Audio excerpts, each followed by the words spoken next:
नमस्कार, मी मंदाकिनी सपकाळ. कबीरायांमध्ये आपलं स्वागत. अहंकार हा माणसाचा सर्वात मोठा शत्रू आहे. अहंकाराचा वारा न लागो राजसा, माझी या विष्णुदासा भाविकासी, असे संत नामदेवांनी त्यांच्या पसायदांमध्ये सांगितले आहे.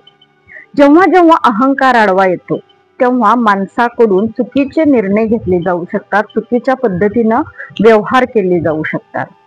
अहंकारामुळे कोणते तोटे होतात हे सांगताना संत कबीर म्हणतात, जहा आपा तहा आपदा, जहा संशय तहा रोग, कह कबीर यह क्यों मिटे, चारो धीरज रोग. मराठी दोहा. अहम तिथे संकट, संशय तिथे रोग, धीराने घेता सर्व मिटतील रोग. कबीर म्हणतात, ज्या ठिकाणी अहमपणा, मीपणा, स्वार्थीपणा आहे त्या ठिकाणी संकट येण्याची शक्यता असते.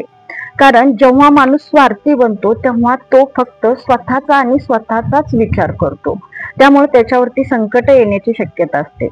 त्याचबरोबर जिथे संशय आहे त्या ठिकाणी नकारात्मक भावना निर्माण होते आणि नकारात्मक भावना निर्माण झाल्यामुळं त्याचा परिणाम मानवाच्या शरीरावर, मनावर होतो आणि माणूस आजारी पडतो.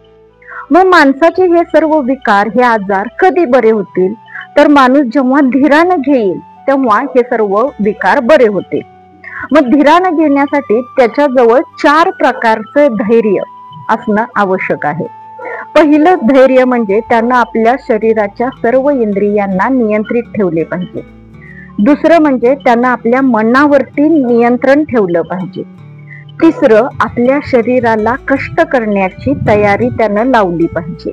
आणि चौथं म्हणजे कोणत्याही विपरीत परिस्थितीमध्ये आपण धैर्यानं सामोरं गेलं पाहिजे, तेव्हाच हे 4ही रोग मिटतील.